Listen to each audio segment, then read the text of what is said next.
In the last 6 months, 6 of the largest oil companies have made more than 100 billion. 100 billion.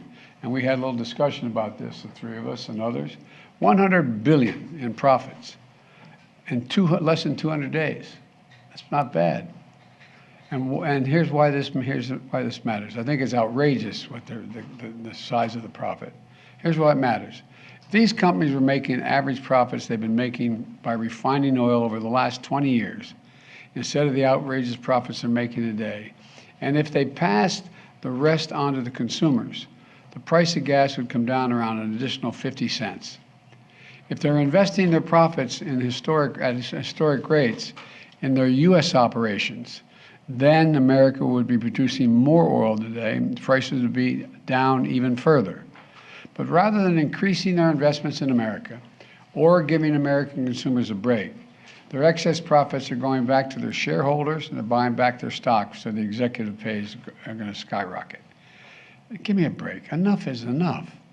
Look, I'm a capitalist. You've heard me say this before. I have no problem with corporations turning a fair profit or getting a return on their investment in innovation. But this is remotely what's happening. Oil companies' record profits today are not because they're doing something new or innovative. Their profits are a windfall of war.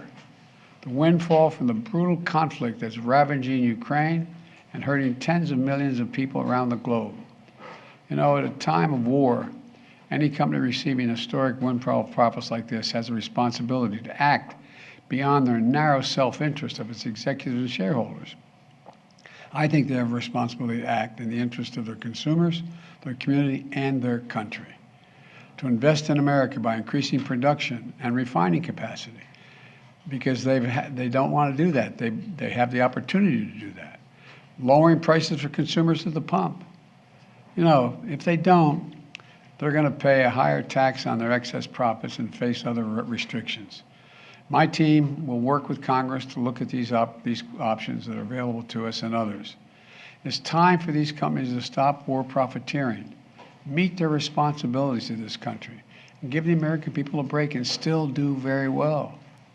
The American people are going to judge who's standing with them and who is only looking out for their own bottom line.